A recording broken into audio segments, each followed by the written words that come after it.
नमस्कार दोस्तों, बात है 10 अप्रैल 1912 की। आरएमएस टाइटैनिक दुनिया का सबसे बड़ा और सबसे लग्जरियस जहाज अपने जमाने का अपने पहले सफर पर निकलता है। ये जहाज साउथहैम्पटन इंग्लैंड से न्यूयॉर्क जा रहा है और इसके अंदर हर तरह के लोग बैठे हैं, बड़े बड़े इंडस्ट्रियलिस्ट और एक्टर्स से लेकर इमिग्रेंट्स तक जो अमेरिका जा रहे हैं एक बेहतर जिंदगी की तलाश। इस जहाज की कमांड संभाले हैं 62 साल के senior captain Edward John Smith. Passengers में, पब्लिक में और मीडिया में बहुत एक्साइटमेंट है इस टाइटैनिक जहाज को लेकर। आखिर ना सिर्फ ये दुनिया की सबसे बड़ी शिप है 269 मीटर्स लेंथ में और 50 मीटर से भी ज्यादा ऊंची, बल्कि इसमें जो लग्जरी इस्तेमाल करी गई है इसे बनाने के लिए वो दिल दहला देने वाली। उस जमाने में शिप को बनाने की कॉस्ट पड़ी थी $7.5 मिलियन, जो कि इन्फ्लेशन को अकाउंट में लेकर चलोगे तो आज के $400 मिलियन के बराबर है। शिप के अंदर की फैसिलिटीज और डेकोरेशंस किसी 5 स्टार होटल को भी पीछे छोड़ देंगे। स्टेन ग्लास की खिड़कियां, ऑर्नेट वुड पैनलिंग,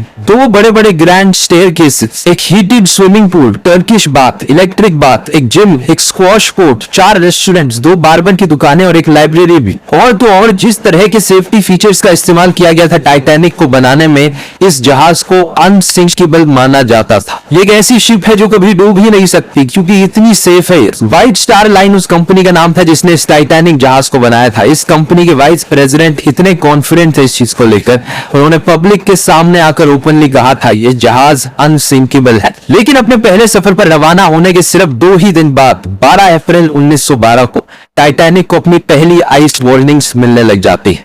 यानी जिस अटलांटिक ओशन पर तैर कर ये टाइटैनिक अमेरिका की ओर बढ़ रहा है वहां पर आइस मौजूद है, बड़े बड़े बर्फ के पहाड़ मौजूद हैं, आइसबर्ग्स जो खतरा है इस जहाज के लिए। ये वार्निंग्स को इतनी अनयूजुअल चीज नहीं है। समुद्र से गुजरने वाले जहाज अक्सर अपने आसपास वाले जहाजों को रेडियो के थ्रू कम्युनिकेट करके बताते रहते हैं इस समुद्र के इस एरिया में बहुत ज्यादा बर्फ मौजूद है, ध्यान से आगे बढ़ना। इन वार्निंग्स को रिसीव करने के बाद टाइटैनिक अपने कोर्स को 2 बार बदलती है डेंजर को अवॉइड करने के लिए, लेकिन अपनी स्पीड को कम नहीं करती। 21.5 नॉट्स जो कि 40 किलोमीटर पर आवर के बराबर होता है, इतनी ही तेजी से ये जहाज आगे बढ़ता रहता है अपने लक्ष्य की ओर। 2 दिन बाद 14 अप्रैल 1912 7 और आइस वार्निंग्स दी जाती हैं, लेकिन कैप्टन स्मिथ और उनकी क्रू इन वार्निंग्स को इग्नोर कर देते हैं। टाइटैनिक की रफ्तार कम नहीं करते। धीरे धीरे सूरज ढल जाता है, रात हो जाती है, तापमान नीचे गिरता है। इस 14 अप्रैल की रात के बारे में खास बात यह है कि चांद बाहर नहीं आया था। बिना मून के कोई मूनलाइट नहीं थी तो विजिबिलिटी बहुत कम थी इस रात। जहाज के ऊपर एक क्रूज नेस्ट होता है, एक छोटा सा प्लेटफॉर्म जो काफी हाइट पर होता है,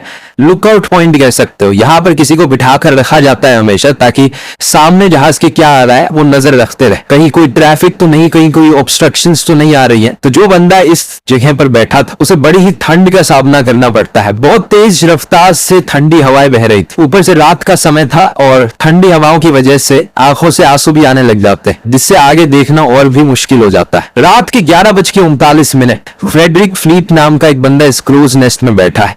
ये अचानक से अपने सामने देखता है एक बड़ा सा बर्फ का पहाड़, एक आइसबर्ग आ गया है।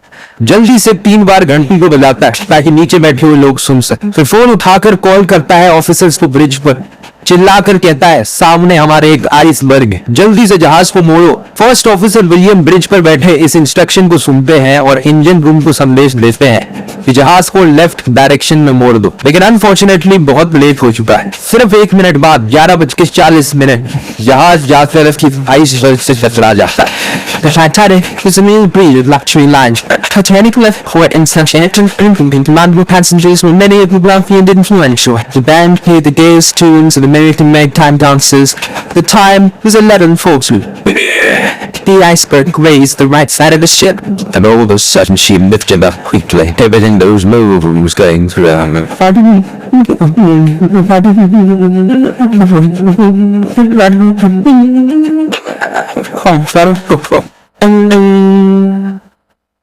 ये आइसबर्ग भी कोई छोटा मोटा आइसबर्ग नहीं था। लेंथ में 200 बाय 400 फीट था, एक फुटबॉल फील्ड जितना बड़ा, और हाइट में ये क्रूज नेस्ट तक आ रहा था। साइंटिस्ट का एस्टिमेट है कि इस आइसबर्ग का वजन 1.5 मिलियन टन था। आइसबर्ग के साथ ये टकराव टाइटैनिक का जहाज सिर्फ फ्रंट राइट साइड पर गया।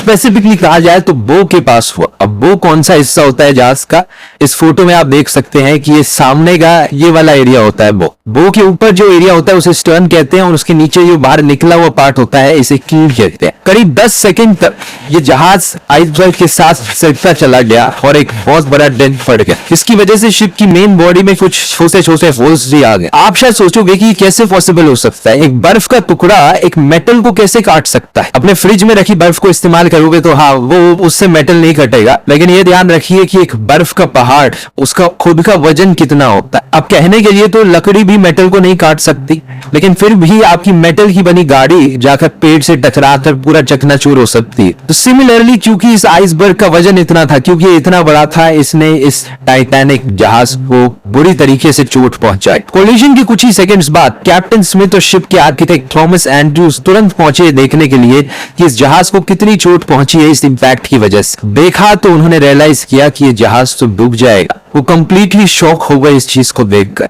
इन्हें लगता था कि ये जहाज तो अनसिंकेबल है, कभी डूब नहीं सकता। वीडियो के शुरू में मैंने बताया था इस जहाज को अनसिंकेबल माना जाता था क्योंकि इस जहाज के अंदर सेफ्टी फीचर्स कमाल के थे। दो मेन सेफ्टी फीचर्स थे जिसकी वजह से इसे ऐसा माना जाता था। पहला, इस जहाज के अंदर एक डबल बॉटम हल था। हल जो होता है वो जहाज की मेन बॉडी को कहा जाता है। डबल बॉटम हल का मतलब है कि दो लेयर्स लगी हैं यहाँ पर। अगर नीचे से एक लेयर टूट भी गई तो दूसरी लेयर बचा लेगी। और दूसरा, जो पूरी शिप की मेन बॉडी है, जो हल है, उसे 16 अलग अलग वाटर टाइट कंपार्टमेंट्स में डिवाइड किया गया है। 16 में से 4 कंपार्टमेंट्स भी अगर पानी के भर गए तो भी जहाज तैरते रहेगा, जहाज को कोई फर्क नहीं पड़ेगा। लेकिन आइसबर्ग से ये जो इम्पैक्ट हुआ था ये एक्चुअली में शिप के साइड में हुआ, तो जो डबल बॉटम हल था वो किसी काम का नहीं रहा। साइड में तो सिंगल लेयर ही लगी थी। और दूसरा, ये इम्पैक्ट इतना ज्यादा बड़ा था कि 16 में से 6 water tight compartments already breach हो चुके थे, उनमें पानी भर चुका था। लिमिट 4 तक की थी। 6 कंपार्टमेंट्स का पानी से भरने का मतलब था कि इस जहाज को अब डूबने से नहीं बचाया जा सकता। ये अनसिंकेबल जहाज भी अब डूब जाएगा। टकराव के करीब 20 मिनट बाद रात के 12 बजे कैप्टन स्मिथ ऑर्डर करते हैं अपने क्रू मेंबर्स को कि एक डिस्ट्रेस कॉल भेजो रेडियो पर। जो आसपास मौजूद जहाज होंगे वो शायद से हमारे सिग्नल को पकड़ ले और हमें बचाने आ जाए। Senior radio operator Jack Phillips हमारी कहानी के हीरो निकलते हैं। लगातार एक के बाद एक वो डिस्ट्रेस सिग्नल्स भेजते रहते हैं, कोई रिस्पॉन्स नहीं आता। और भेजते कोई तो जहाज होगा आसपास जो सुन ले हमारे सिग्नल। 20 मिनट बाद 12:20 AM RMS कार्पेथिया, एक जहाज जो टाइटैनिक के पास मौजूद था, वो इस सिग्नल को पकड़ लेता है। रेडियो पर टाइटैनिक के ऑपरेटर से बात करता है और कहता है कि चलो जहाज को मोड़ा जाए टाइटैनिक की ओर, हम उन्हें बचाने जाएंगे। प्रॉब्लम बस इतनी है कि ये जहाज पास था लेकिन फिर भी 107 किलोमीटर दूर था। अगर ये अपनी टॉप स्पीड पर भी चलकर टाइटैनिक की तरफ जाएगा, इसे टाइटैनिक तक पहुंचने में 3.5 घंटे का समय लग जाएगा। 3.5 घंटे में क्या टाइटैनिक का जहाज बचा रह सकता है? बाकी क्रू मेंबर्स फ्लेयर्स और रॉकेट्स जलाते हैं हवा में, इस उम्मीद में कि कोई आसपास मौजूद शिप होगी तो वो ध्यान दे देगी हमारी तरफ। लेकिन अनफॉर्चुनेटली कार्पेथिया जहाज के अलावा किसी और जहाज से कोई रिस्पॉन्स नहीं। इसी बीच कैप्टन ऑर्डर दे देते हैं कि पैसेंजर्स को अब इवैक्यूएट किया जाए, शिप में मौजूद लाइफ बोट्स का इस्तेमाल करके। प्रोटोकॉल के अनुसार औरतों और बच्चों को पहली प्रायोरिटी मिलेगी लाइफ बोट्स में बोर्ड करने की। जहाज में बैठे पैसेंजर्स की अगर बात की जाए तो उन्हें ज्यादा डर नहीं लग रहा था। ज्यादातर पैसेंजर्स मानते थे कि टाइटैनिक एक अनसिंकेबल जहाज है, कोई